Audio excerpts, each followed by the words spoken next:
Pat, what are you doing, man? Hi. Cheers. Hi, Phil. How are ya? It's been a long time. You know, you've been inviting me down here for lunch for a month now, and if I would have known that lobster and shrimp were on the menu, I would have been here a long time ago, man. It was a good day. You came on the right day. So what's happening? So what's happening is you're here. You're going to have a bait operation at Catalina Island here very, very soon. We're going to talk about that in a minute. But for people who don't know you, you've been in this game, especially in Southern California, for a long time. In fact, I'm guessing you and I've known each other for what, 40, 30 years, 40? I don't know. I think I thought about it the other day, and it's somewhere past the mid-30s, closer to 40. And, wow. And it was all right here. Have you had therapy for that? There's people that are probably having therapy over me, actually, truth be told. But it was a long time ago, and I've been in Oregon for the last almost 15 years. Yeah. And what boats did you run in Southern California? What boats were you on? At this landing, and we're at Berth 55, Long Beach, sport fishing, having lunch. Old Queens Wharf. Yeah. The Southern Cal was my main boat. Then I ran the El Dorado, the Pacifica, the Aztec, even the Victory. Any favorite boat of yours? Oh, the Southern Cal was a good boat. We had a good run with that boat. It was the competition was stiff, but we held our own. You were up against guys like Sean Morgan. The Monte Carlo, Monte Carlo, Mark and Paul, and Mark and Paul were just captains, and they weren't. This is before they. I don't know if they owned the Monte then or not, but and then Ray on the Matt Walsh when the Matt Walsh was going full speed. It was good. It was a different time. It was good fun. It was friendly competition, but it was real competition. It doesn't appear to be like that, like it was 30 years ago. The guys, the electronics are a lot different. You know, number 75. And the fishing was a lot different. And we had sand bass and barracuda we lived on in the summertime. And I mean, we were running twilights 7 days a week, and I don't even know if they have a twilight boat anymore. Yeah, some guys still do, but not like it used to be, right? It used to be full rack. And then you had Sean and Ed on the city. Yeah. And talking about Eddie Leland, who, of course, our thoughts and prayers are with him. We love Eddie Leland. Ed was always a good guy. Yeah. Don't start. No, I do. I know you do. On with the show. So I moved to Oregon. Hey, I just want to ask you one more question. Yeah. What was the name of the boat? Was it the Real Special? Oh, yeah. You used to call me at like 3 a.m. You had wide open bat. You were killing them at night. We had a 7 to 4 a.m. run, and 7 p.m. to 4 a.m. Yeah. Yeah. And we used to. And people thought you were nuts when you announced that. All winter long on Fridays and Thursdays and Saturdays, and we would carry full loads of people, or limited 20 people. And we got them, the bass used to bite in the wintertime out in front in the horseshoe and the wrecks that I used to fish. That back then were kind of secretive wrecks that there are. That's okay. Oh, hi, Renee. Yeah, no problem. I forgot to give the cigarettes to him. Okay. So. Thanks. We're doing an interview, but that's okay. I'm sorry. Okay, it's okay. Oh, that's all right, Renee. That's the 20 I found in the laundry, and the change in the laundry, and your cigarettes I bought, and your 3 lighters, but there was 4, and I don't know what to do with the 4th one. Okay. Okay, that's it. And how much money? What do I owe you? Well, just figure it out, because whatever change I had left over. Okay.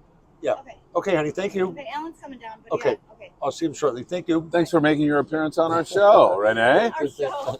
Yeah. No, we're doing an interview right now. For what? See the microphone there? Yes. It's called Friedman Adventures Podcast. You're on it now. Oh my gosh, how interesting. You want to wave at everybody? I'm so excited. Hi, everybody. Okay. Oh my gosh, that's so fun. Maybe I'll stay. Hey, I'm just kidding. Okay, thanks, Renee. Take care. Nice meeting you. Okay, thank you. So that nighttime fishing was great. It really was. And since I've been back down here the last month, I've tried it a little bit, and they still bite pretty fair at night. Oh, yeah? Yeah, and because I can't catch nothing in the daytime, I can tell you. I'll have to come out with you some night. Right. That'd be fun. Yeah. All right, so then you go to Oregon. So I go to Oregon, and I stay away from the ocean for a few years, and then I made the mistake of going back over the coast and smelling the salt. And our old friend, Donnie Brockman, I told him I wanted a boat just to fish with and screw around that had a sonar. And anyway, Donnie Brockman led me into the old bait boat from Port Hueneme that had been there. The boat 75 years old now, and had fished out of Port Hueneme. One owner, the owner and his son, and they ran the boat, and they had a frozen bait business and a live bait business up there, and turned this little boat into $1 million operation. Wow. Yeah. It's called the Manana. The Manana. I love the name. Yeah, right? Of Yeah. course you would. Yeah. Anyway, they sold out, and the boat, the new company didn't use it. And it sat on the mooring for a couple of years. So I took it up to Oregon, and the boat had never been past Point Conception. It had never been anywhere. It fished in the bay, the Santa Monica Bay, and then up out of Oxnard its whole life.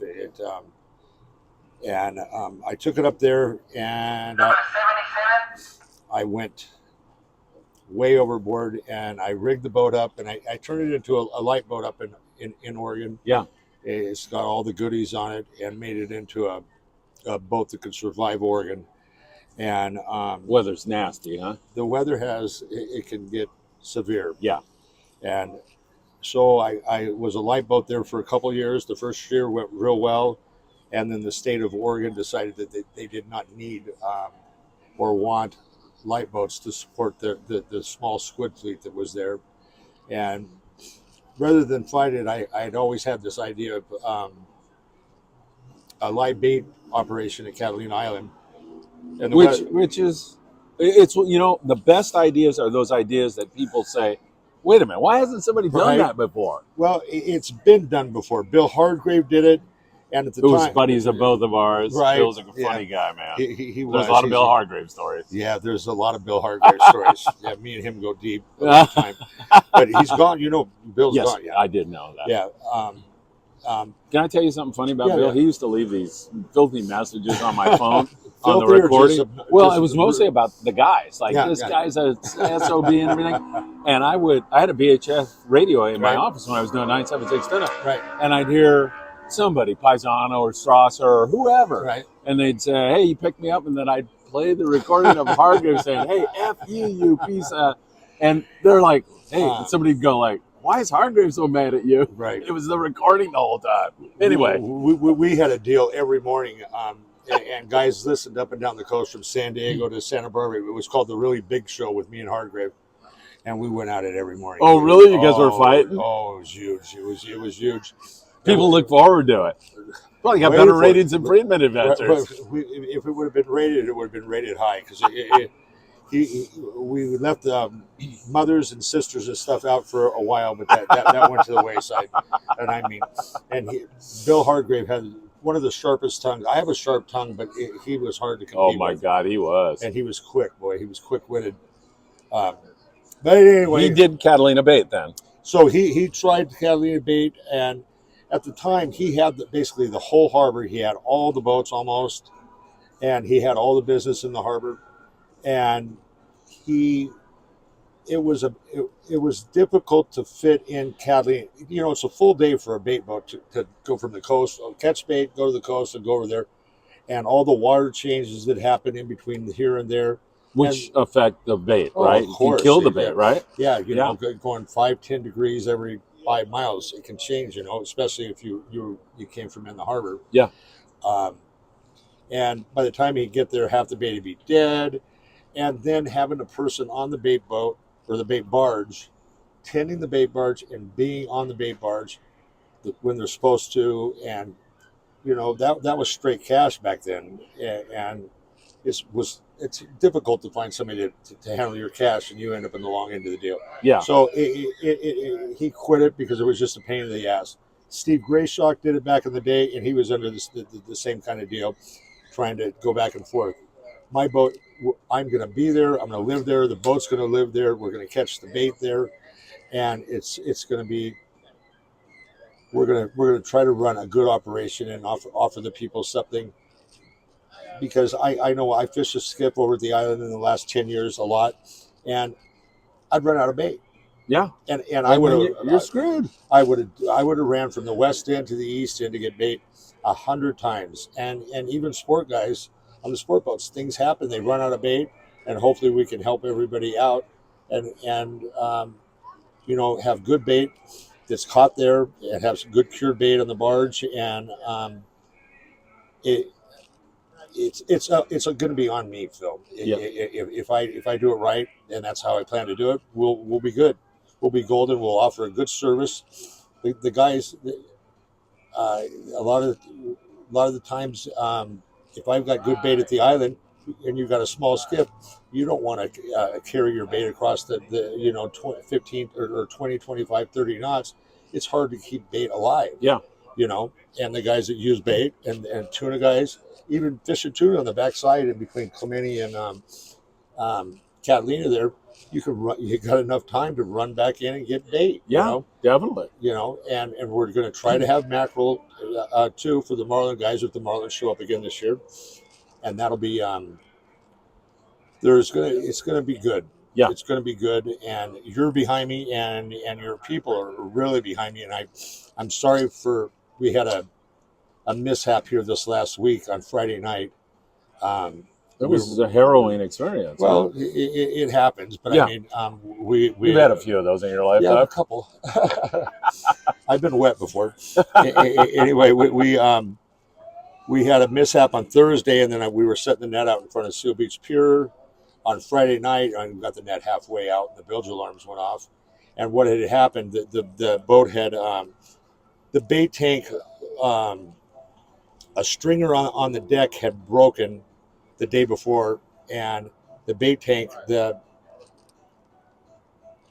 bulkhead had slipped back an inch and a half. Oh, geez. And it let loose, and there's 20,000 gallons of water and straight into the bilge. And so thanks to the Orange County Sheriff, they just happened to be out in front of the harbor. Did you put out a Mayday? Or? Yeah, I did.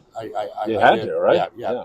But they were there within minutes, just a couple minutes, and then the Long Beach Fire was there within just a couple minutes. The guys were great. Did they have pumps to help you? They had pumps built into the engines. They just we dropped them in, and we got control of it really fast. I mean, we still got a lot of electronic stuff down in the engine room and starters and stuff wet. So they're all being replaced right now. But we're shooting. We'll be fishing by the end of the week. Oh, really? Yeah. Oh, no, that's great. Yeah. And we're the bulkheads. We're gonna do that today. Push that back up, and they're good enough here at Long Beach Sport Fishing to let me come in and tie up. The Eldorado's out on a trip, so we can use their slip, and everybody straight across the board, including Paul Strausser and Mark Paisano over with their bait operation. They're 100% behind me and supportive of the deal, and that means the world to me. Yeah. And knowing that they're this is not competition. We'll complement each other in the long run. Hopefully, definitely. I can help them out, and they've already done everything. They've done everything that I've asked them, plus, they're both aces. They've been fantastic as always. They've always been a class of operation from the very get go, from day one that they own the boats, and they've done things first class. And look where they landed. They've first place. Yep. And they're both good guys. They are. They've been very good to me too with the landing and with the podcast. No, and they're good guys. And Paisano would do anything for me, and Paul already does, because Paul's he's the builder of the more hands-on guy, and he helps me out in any way, anything I've needed. So that's great. That's great. So bait wise, are you gonna have live squid when that's available? Well, we're gonna have live squid. That's gonna be.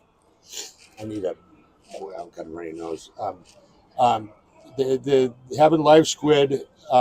This is gonna be our advantage in this business, Phil.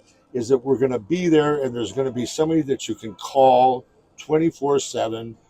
And you're going to get hopefully a speedy response to whatever question you have about the bait, and also Friedman Adventures. We're going to be carrying constant updates about where, what, and everything. What has that been like? You turned to me and said, "Hey, why don't you put out some info?" Phil, and I don't know what you're expecting. I can't even begin to tell you the response from your followers, listeners, watchers, whatever you want to call it, is amazing. It's absolutely. I'm really happy to hear that. I don't know what it would be. I can't imagine the response of somebody actually being a someone that is buying time to be on it would be amazing. I mean, your people. My phone was just on fire last week, and for me not to come through, it was heartbreaking. Oh, But hey, stuff happens, man. but the response from your people was all understanding. They wanted to know if everybody was okay. They Wow, didn't care. that's great. You got good people. I'm telling you, Pat, we call it the Friedman Adventures family. And there's no doubt it's family. I put out like, hey, we need clothing to go to Mexico. The load up. freaking 22nd Street landing, my office is still Loaded. full. Loaded with And we've stuff. already got thousands of pieces of clothing down to Cedros right now. And we're taking more to Mexicali and other places. But I don't know. These people are such great people. They're wonderful human beings. 9762, when you started that, I remember when you started that, the following ship that you had then was amazing. Yes. But we didn't have the contact like you have now. We didn't know the people like you do now. Yeah, right. Exactly. It was kind of still, like anonymous. It was. Who's calling? It was. Right. But now this is, even when I was up in Oxnard, they had squid up in Oxnard, the people are still calling from when I was there, and they're good people, and I've met good people that came and purchased squid stuff from me. But yeah, because from my end, you look and it says we've had 3 million views, and you go, does that going to translate into like Pat wants to sell bait? Are people going to call him? And it's nice, and I know what's going on the sport boats, and some of the guys that are like, hey, let's keep this between us. I had to ask you, please stop. I can't take. It's gone. I can't help anybody else. I told you, I think, that I had a sport boat call me and say, "Yeah, we definitely need a couple days in on the dock. Can you not mention us?" Right. Now, how does that work? I mean, how hot is that? I mean, oh my God, it makes me feel really, really good. Well, it's good. You deserve it. Hey, you do too, man. So, are you going to bait this weekend? We have full intentions of having bait. We'll have the boat there. We'll work together on that, and I can alert everybody who's watching this right now. There's somebody that have to pry me out of my dead fingers for you to get away. You don't believe that. I mean, and we've been friends for a long time, and hopefully with your support and just your people alone, I think I'm going to be overwhelmed. I do too. I mean, that's my hope anyway. And there's several sport boats in the harbor. We're not going to mention any names that are not regular customers of either bait boat. That hopefully I'm going to help them out too. Yeah, you've already helped some guys out, haven't you? Since you've been down here. Absolutely. And that's all. I'm not messing with Richie's or Jamie's customers in the harbor, nor Paul's or Mark's customers in the harbor. That's their business. Catalina, that's fair. Yeah. And they're good with that. And I'm not trying to step on anybody's toes, and we want to work with everybody and just finish it off down there. The one last flash in the pan. Yeah, because you and I are no spring chickens, are we? No. Well, the whole group of us, the whole network. So hopefully we'll get this in and get her done. And Catalina is not a bad place to die. Oh my! Oregon's nice, but the weather is severe up there, and it's glad to be home. This is home anyway. Are you, and just thinking out loud, and I'm sure your plans will change, but is this going to be a year-round thing? Or are you going to take winters off? Okay, no, it's. I think that it's going to be a year-round thing. The barge over there, the barge that we don't have over there yet, it should have been there, but it's not. You had a little problem with the construction. Yeah, we'll be okay. But I'm planning. I fully plan on being there through the squid season and be there next spring when the sea bass start. And I can fish the front side of Catalina with my net legally for live bait, and that's going to be a big advantage. Oh yeah, a huge advantage. Yeah, because you talked about that change of water temperature. If you're coming from here and going to there, you're going to avoid all that. Yeah, and we'll go where we need to go. We'll go wherever the squid are. If we have to go to Clemente or Santa Barbara or to Nick, the boat's fully capable. I can go anywhere I want. I mean, the boat, I bring the boat up and down from Oregon twice, and I fished albacore last year off the coast. How'd you do, by the way? We did okay. Yeah, we did fine. It was ice, and just ice is not you don't get the price Yeah. that the refrigerated guys get. But yeah, it was fun. We were fishing 100, 150 miles off the coast up there in Oregon. Yeah. And in all weather. So the boat will it's all weather. I have complete confidence in the boat. And so we'll be back. Hopefully we're going to be going full speed by the weekend. All right, that sounds good to me. Okay. Pat, it is so good to see you. And Bill, it's good to see that you. lobster and shrimp lunch, man. I hate to go back to that, man. Raphael, I haven't seen him for 20 years. Yeah, it's been a long time. You know when I used to see him? My kids were catching mackerel down there on the docks. Yeah, we used to do that. Yeah, that's good We used to be stuff. bonita, mackerel, and everything. All right, so you'll be able to check with Friedman Adventures. I'll keep you in touch with what Pat is doing. He'll have your bait and call the Mignon on Channel 11, or you can call me directly at 541-291-1347, and I should have an updated message on there for anybody that calls, or I'll take your call or return your call. And text message me anytime for any questions that you have about the bait situation. Okay? Pat, great to see you again. All right. Thanks Good for lunch. Thank you.